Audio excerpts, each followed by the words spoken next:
Welcome to Chameleon Cinema. Dun, dun, dun, dun. What are some epic? Dun, dun, dun. Dun, dun, dun, dun. Yeah, that's what I was trying to think of. No, you just went dirt, dirt, dirt. Shut up. Dirt, dirt, dirt. Welcome to Chameleon Cinema.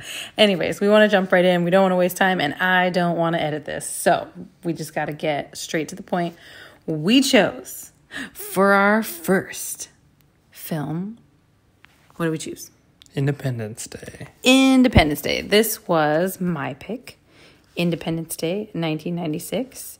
And it was directed by Roland Emmerich. So I had a little bit of that nostalgia because it's older. And I picked it because I was overwhelmed with choice. And it was Independence Day is coming up in a couple days. And I said yes. And you agreed. Yeah, I love this movie. Yeah. I have this thing where I watch movies one time, a long time ago. And so when I watch them again, like this one, it's basically like it's brand new to me. It's like watching it for the first time. Where in my family, we watch movies over and over and over. I mean, ones we like, of course. But yeah, like I think I had watched this 3 or 4 times before. Yeah, you like grew up on certain movies. Mm-hmm.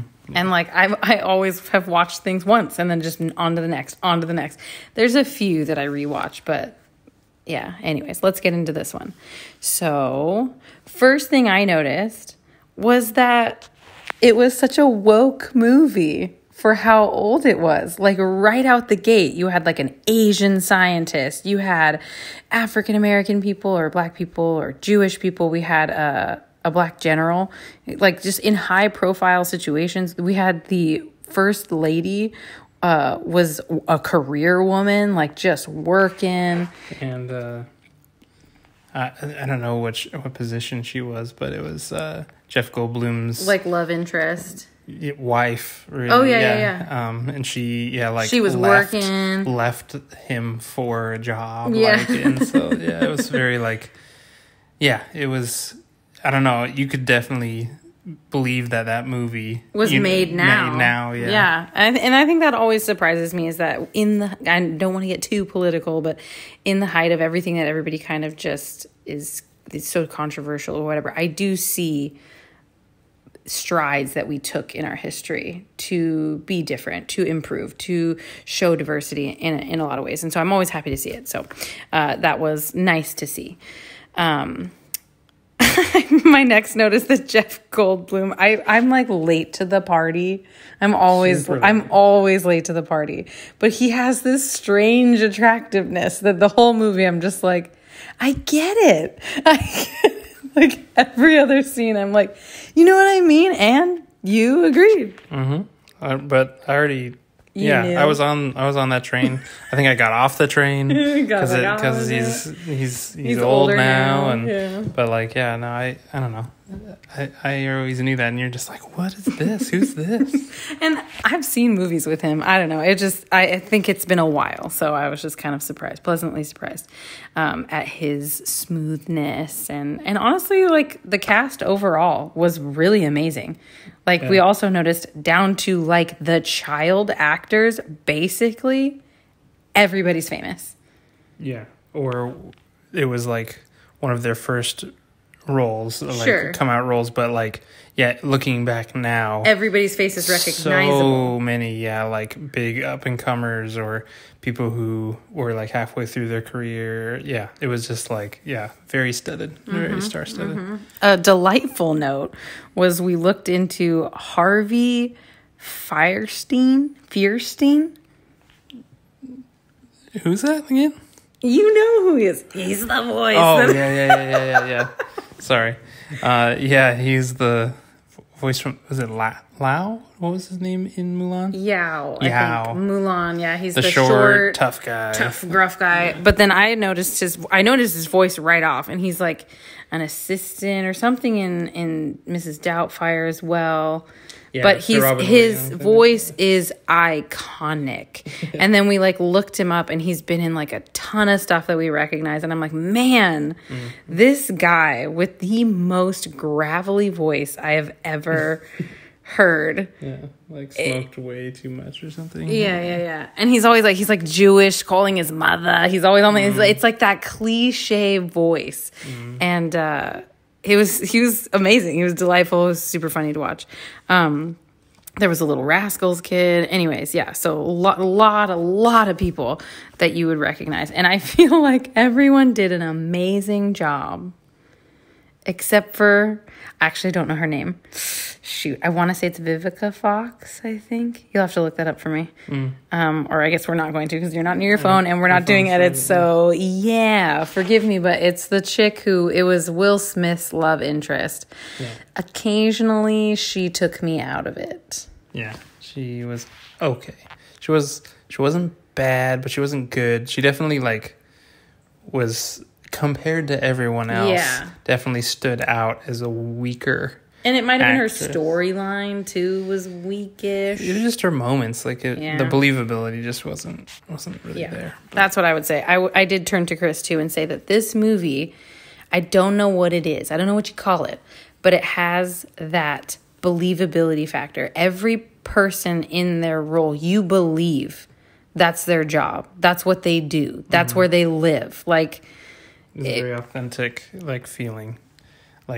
Even though it's a sci-fi alien, world's blowing up, it just felt authentic. And, people, their reactions, their decisions, all these, even their dialogue. Houses where they live, everything just feels, and I don't know what that is. I don't know if that's because it's good sets or good lighting, or good acting. I'm sure it's just the mixology of it all, but this movie has that. I don't know. It's just you kind of believe it. I would say some outstanding actor, our favorite parts was the relationship between Jeff Goldblum and his father. Just shined. His dad almost stole the show. Yes, definitely. And then who else did we like? I forget his name, Dr. Crazy Hair. But that was Data, or the guy we who looked played it up, Data. guys who plays Data. But he was amazing. I don't know. Didn't even recognize him at first. No, I had we to look him knew, up. yeah, we knew him. I was man, what's that face? Yeah, but I don't know. I love me a good quirky, just a guy who can be weird. It's kind of like the Johnny Depp, like a guy who's not afraid to be weird on screen or whatever. Yeah, and I don't know. He just has the look, and he owned it. I don't know. It was such a good character. Yeah. Oh, yeah, no, he was by far one of my favorite moments. And it was such a wild ride. He went from the kind of very comical relief point, super funny, and then directly into a very intense alien scene. And, I was actually shocked. This movie surprised me. I've never seen... I think it's a great movie that we're starting out with because it's everything. I was so surprised that it was action, love story, father-son, multiple father-son storylines. There was the kooky guy from the Vacations, Chevy Chase Vacations stuff. He was a father figure and to these kids, and there was their storyline, and it was just everything all mixed up in one movie. Yeah, it was a good package. It was a good balance of emotional in multiple different ways, and cinematic awe, but then also just simple moments of cinema where you're just it's just two people talking, and like Jeff Goldblum and his dad, talking about his faith and different things, just little moments like that. But then there's these grandiose, picturesque things, and just the practical effects. There's just a wide spread. Yes, we are big fans of practical effects because you go back and you watch these older movies and they hold up, or they're not that bad. It's the ones that go full CGI with certain things, or just when you go back and watch it, you're no. Ugh, this is not good. But these ones, the aliens, looked crazy. Scary to me. They genuinely were oh, and they took like what is it, like the gray man, like they took what we see as like the typical alien depiction, and they went with a variation of that, and even with its own twist, that it like wore this like armor that also looked scary. So that was crazy. Oh, when the alien talked through the doctor. Yeah, that was crazy. That scene got me. Yeah, I mean that was just a good scene. There was a couple just really good scenes where it just, you like got sucked in, and then it finishes and it was like almost like a piece. Like that was a full piece, and then it moves on to something else. You're like, oh my gosh, yeah. The director did an outstanding job at, that's what I would say, at piecing together the most different pieces all together and like stringing them together to make one very epic sci-fi film. I was just like really impressed. Another scene that got me, but in a way that made me mad, was the president's wife. This career-driven, well, she's like the worst career-driven woman, like for real. Like she's not even watching her kid. She's like, listen, my career is so serious, Mr. President. Could you watch our child? Like what? Like what? And then when she's on her deathbed, her child like runs to her, whom she hasn't seen and she's been separated from. Yeah, and this child comes and runs and is like holding her, and she basically signals to the president or to her husband, get her off, get her out of here. I can't do this right now. Literally sends her away as she dies. That was so cold. I was like, good. I'm glad you're dead. Again, because they thought she died in the helicopter crash. Yeah, you know, she deserved to die twice, kind of. I mean, granted, she probably did a lot of good things. She seemed like a very hard working woman, but that was just. But then what got me was the little girl that said, "Is mommy sleeping now?" Oh, yeah. And he's like, "Yeah, mommy's sleeping." As a mother now, anytime there's any child storyline, any like difficulty with caring for a child in tough or crazy situation, it's like almost immediate tears. Yeah, this one didn't make me cry, but situations like that, I'm like, oh, I even know it's coming, and it's still gonna get me. It's crazy how you don't feel any of that until you become a parent. It's wild. Like you have no. It has no effect. I mean, a little sometimes. Maybe a tiny bit, but like, yeah, as soon as you become a parent, it's just like freaking like daggers. Just, oh my gosh. Yeah. You're like this little girl. And if it's well done. Of course. Yeah, no. And then, I guess, do you have any final thoughts? I mean, overall, I think there's so many well done, like, movie magic that I think, I don't know, it's really hard to do sci-fi. It's really hard to do things that aren't real.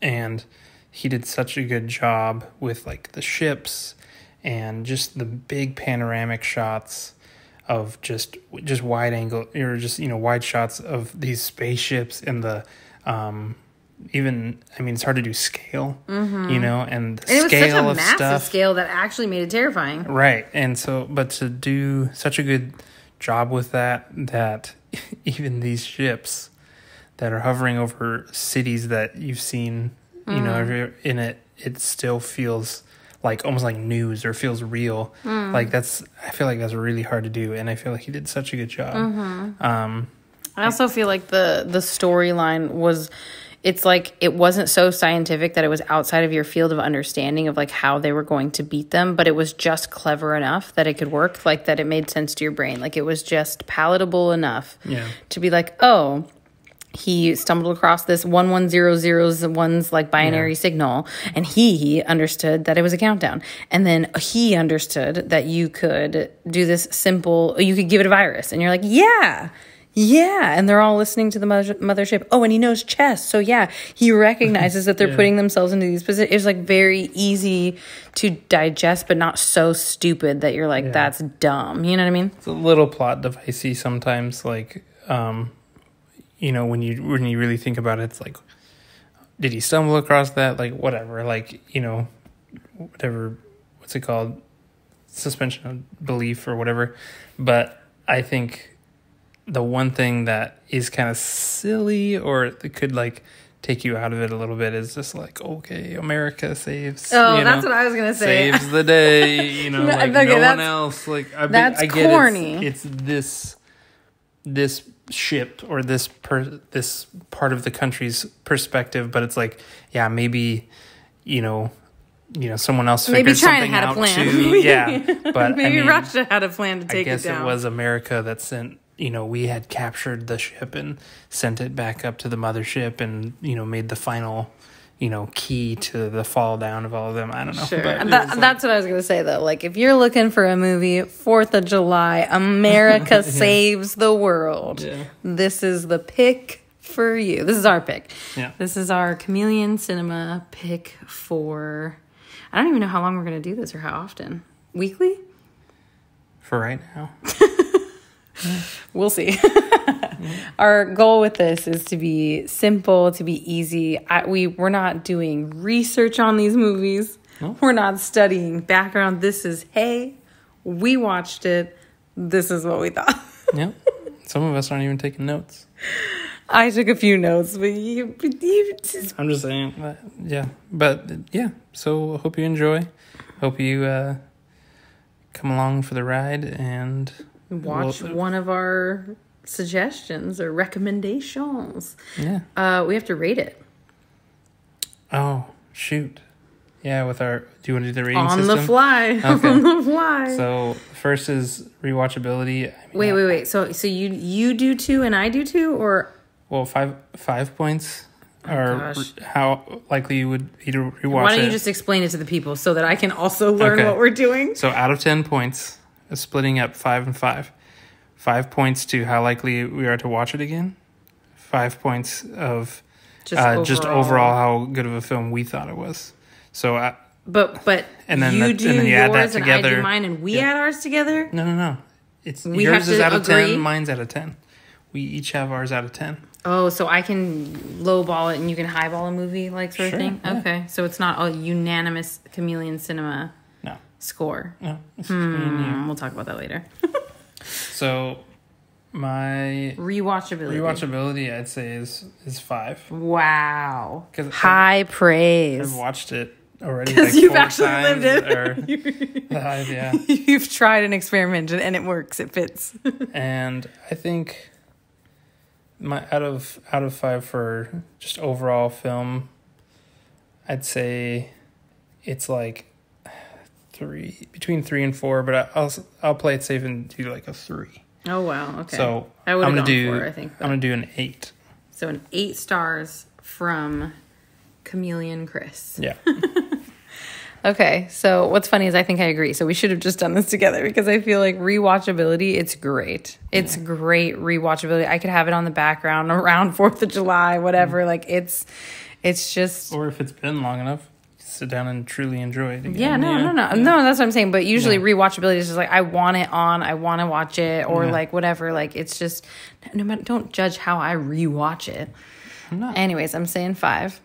And then for overall, I was just going to give it a 4, just because I was actually really impressed with almost every, and I usually look at the details. I look at the costuming. I look at the sci-fi, the CG, like, does anything bother me? Does it take me out of it? How's the lighting? Like, the actors' casting choice, like, all of it. And overall, like, I feel like it was delightful. It was a joy to watch. I was smiling and I was shocked.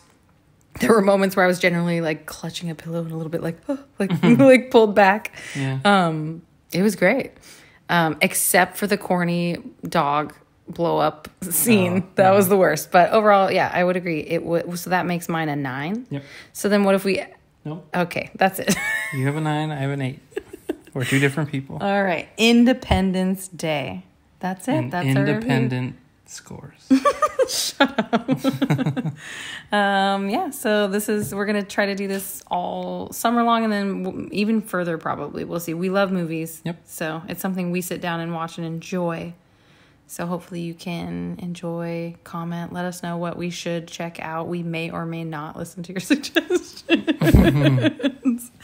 Because we all have different tastes, okay? And ours is usually wildly different than, I don't know. We're all over the map, which is why it's Chameleon Cinema. It's whatever we're in the mood for, and we're gonna take you along on the ride.